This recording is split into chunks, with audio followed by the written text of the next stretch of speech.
And by the way, my definition of being properly educated is being right when the professor is wrong. Anybody can spit back what the professor tells you. The trick is to know when he's right and when he's wrong. That's the properly educated person.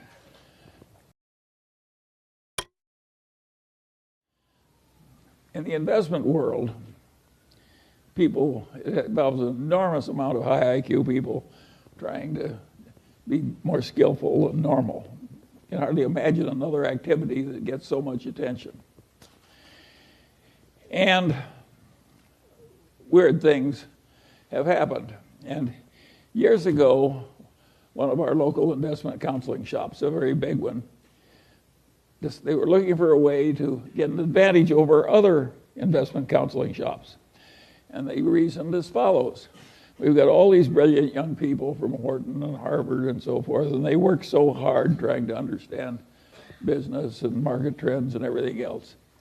And if we just ask each one of our most brilliant men for their single best idea, then created a formula with this collection of best ideas, we would outperform averages by a big amount.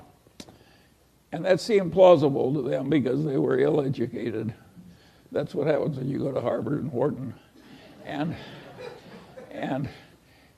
so they tried it out, and of course it failed utterly. So they tried it again, and it failed utterly. And they tried it a third time, and it also failed. And of course what they were looking for is the equivalent of the alchemists of centuries ago who wanted to turn lead into gold. They thought if you could just buy a lot of lead and wave your magic wand over it and turn it into gold, that would be a good way to make money.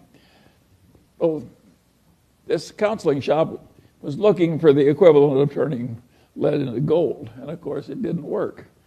I could have told them, but they didn't ask me. Now, the interesting thing about this situation is that this is a very intelligent group of people that's come from all over the world. You've even got a lot of bright people from China, where people tend to average out a little smarter. And the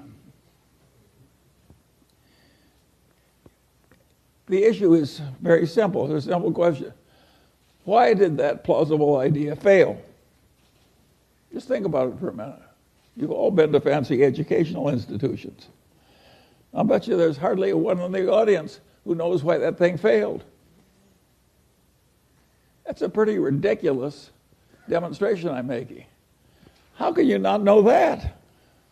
It's one of the main activity of America. It's an obvious and important failure. Surely we can explain it. You have to have stayed awake in your freshman college courses to answer that question. But if you ask that question at a Department of Finance, at a leading place, the professors wouldn't answer it right. Now I'm going to leave you that question because I want you perplexed. And now we'll go on to another issue. But that's one you should be able to answer. It shows how hard it is to be rational on something very simple. How hard it is, how many kind of crazy ideas people have and they don't work. You don't even know why they don't work, even though it's perfectly obvious if you've been properly educated. And by the way, my definition of being properly educated is being right when the professor is wrong. Anybody can spit back what the professor tells you. The trick is to know when he's right and when he's wrong. That's the properly educated person. And of course, they're frequently wrong, particularly in the soft sciences. In fact, if you look at a modern elite institution, it's fair to say that a lot of the faculty are a little crazy. It's so left-wing now in the humanities. And it's very peculiar. And that's another thing. Why should 90% of the college professors in the humanities be very left-wing? I leave that question for you, too. But it happens. And another issue, of course, that's happened in the world of stock picking, where all this money and effort goes into trying to be rational, is that we've had a really horrible thing happen to the investment counseling class. And that is these index funds have come along and they basically beat everybody.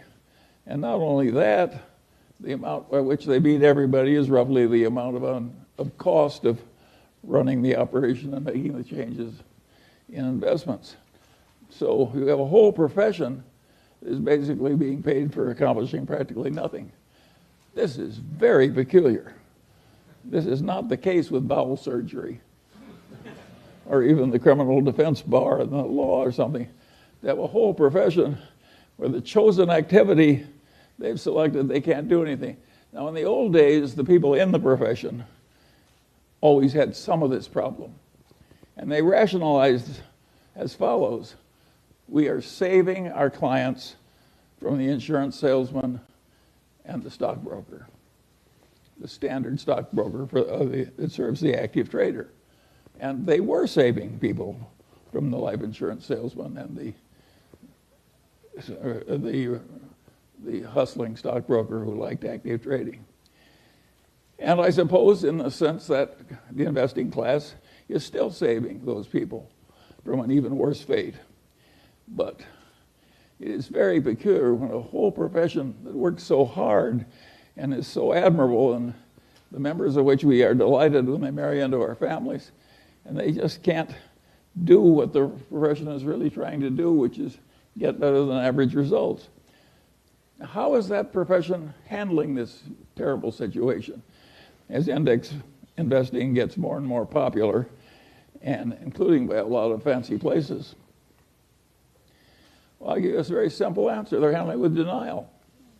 They have a horrible problem they can't fix, so they just treat it as non-existent. This is a very stupid way to handle a problem. Now, it may be good when you're thinking about your own death, which you can't fix, and just denial all the way to the end. But in all the practical fields of life, this problem thoroughly understood is half solved or better coped with. So it's wrong to have all these people in just a state of denial and doing what they always did year after year and hoping that the world will keep paying them for it, even though an unmanaged index is virtually certain to do better. It's a very serious problem. And think of how much New York, say, needs a flow of money from finance. Think what would happen to Manhattan if there weren't any fees for investment management or trading spreads and so on. And so it's a weird situation. And of course, it's unpleasant. Big investment counseling shops some of them shrink and some go out of business. And the value investors, of course, who many of I know because we came from that tradition, the value investors who are honorable are quitting. Boom, boom, boom. And what worked for them for years stopped working, and they're honorable people, they just quit. And they're also rich. So it makes it easy. But those who aren't rich have a hell of a problem. And it costs about $50,000 to say in Manhattan to send your kid to preschool, non-deductible. And that's just the start of an endless procession of years of vast expense. So if your game is money management, you have a serious problem.